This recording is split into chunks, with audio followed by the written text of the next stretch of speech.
कहते हैं कि किसी काम को यदि शुरू कर लिया जाए अच्छे से तो वो ख़त्म भी होता है। तो वैसे ही फैक्टर प्राइसिंग की एक लंबी सीरीज़ को हमने शुरू किया और अब हम उसके एक अच्छे पड़ाव की तरफ पहुंच गए हैं। हम लोग राइट नाउ कर रहे हैं इम्परफेक्ट कंपटीशन, यानी अपूर्ण प्रतियोगिता में एक फैक्टर की प्राइस का निर्धारण कैसे होता है उसको समझ रहे हैं। उससे रिलेटेड 4 मॉडल्स हैं इन टोटल। हमने 2 मॉडल ऑलरेडी हम कर चुके हैं और तीसरे मॉडल जो कि एक बहुत इंटरेस्टिंग मॉडल है, बायलैटरल मोनोपोली।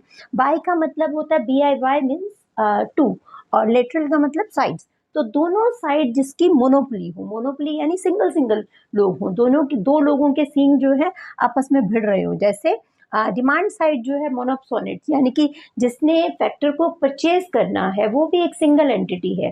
अब सिंगल का मतलब ये नहीं कि वो एक सिंगल आदमी या सिंगल फैक्ट्री है। इट मे बी पॉसिबल, हो भी सकता है, but it also may be possible कि बहुत सारी फर्म्स जो हैं एक सिंगल एंटिटी की तरह बिहेव कर रही हों, एक एसोसिएशन के तौर पर जो है फैक्टर को परचेज कर रही हैं, तो भी आप उसको मोनोप्सोनिस्ट कह सकते हैं।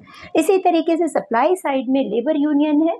तो लेबर्स तो बहुत सारे हैं, लेकिन उनके एक यूनियन बनी हुई है और जो उनके हितों का, उनके इंटरेस्ट का ध्यान रखती है, तो वो भी एक सिंगल सेलर की तरह ही मोनोपोली सोल्यूशन चाहती हैं। ठीक है, तो इसलिए ये जब दोनों साइड्स इतनी पावरफुल हैं तो जो सोल्यूशन जो निकल के आता है बायलैटरल मोनोपोली का वो इनडिटर्मिनेट होता है, यानी कि जिसको निर्धारित नहीं किया जा सकता। उसकी अपर लिमिट और लोअर लिमिट ही जो है डिटर्मिन की जा सकती है। वो कैसे, तो वो हम डायग्राम में देखते हैं, समझ लेते हैं। और डायग्राम बहुत इंटरेस्टिंग है, आप देखें थोड़ी सी और ज़्यादा स्माइल को गहरा करके आप इसको समझें कि शुरुआती बिल्कुल सिंपल मोनोप्सोनिस्ट का बिहेवियर क्या है ये हम सेकंड मॉडल में भी समझ चुके हैं। मोनोप्सोनिस्ट जो है यानी सिंगल बायर, वो क्या करता है, वो चाहता है कि जहाँ पर उसका MFC है, आई होप कि आप ये सारी टर्म्स से जो है वाकिफ़ हैं, क्योंकि हम लगातार पिछले 4-5 वीडियोस में हम इन्हीं टर्म्स की बात कर रहे हैं। तो MFC यानी कि फैक्टर पे एक जो बायर है वो कितना खर्च कर रहा है, ये MFC हो गया, मार्जिनल फैक्टर कॉस्ट। तो मार्जिनल फैक्टर कॉस्ट को जब MRPL क्या है, मार्जिनल रेवेन्यू प्रोडक्ट, यानी कि हमें लेबर ने क्या प्रोड्यूस करके दिया और उसी की वजह से हम उसकी डिमांड भी करते हैं, तो ये डिमांड ऑफ लेबर भी है। और चूंकि मोनोप्सोनिस्टिक पावर है इसलिए VMPL क्या होगा, ऊपर होगा। कंफ्यूजन हो जाएगा, इसलिए हमने VMPL को ड्रॉ ही नहीं किया है। ठीक है, तो इक्विलिब्रियम ये कहाँ चाहते हैं, ये इक्विलिब्रियम चाहते हैं इस पॉइंट पे। मैं रेड से बनाती हूँ। कौन, मोनोप्सोनिस्ट जो है वो इक्विलिब्रियम चाहता है इस पॉइंट पे जहाँ पे MFC is equal to MRPL। ठीक है, जहाँ पे MRPL ऊपर से काटता है MFC को।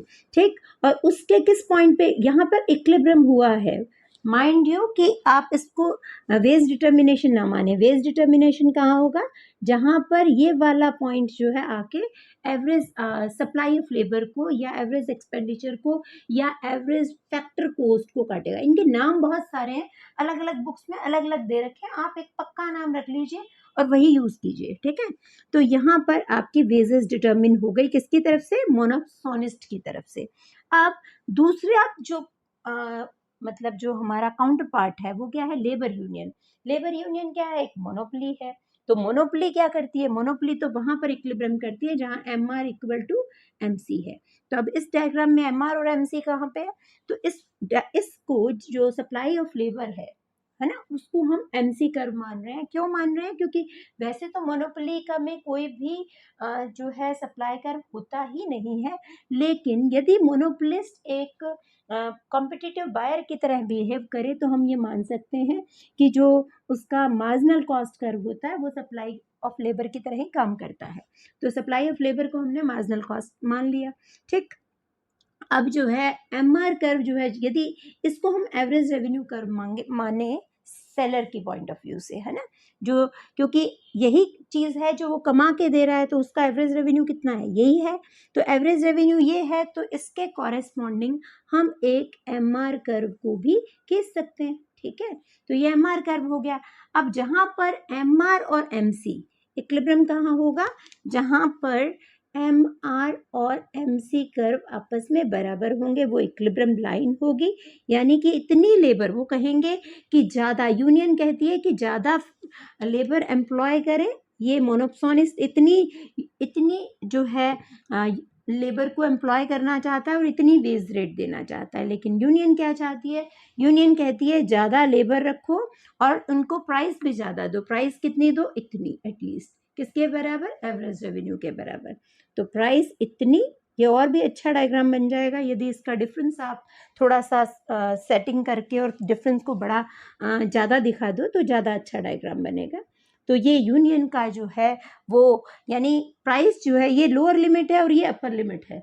यदि इन दोनों के बीच में आपस में जो है ट्रेडिंग होती है, यदि ये जीतते हैं तो नीचे की तरफ प्राइस होगी और यदि ये जीतते हैं तो ऊपर की तरफ प्राइस होगी, और इनके बीच में जो है प्राइस डिटर्मिनेशन कहीं पे, जो वेज डिटर्मिनेशन है वो इनके बीच में ही कहीं स्विंग होता रहता है। तो ये बायलैटरल मोनोपोली का सोल्यूशन था। Thank you so much for watching. Next video के लिए आप जुड़े रहें और पढ़ते रहें। Thank you.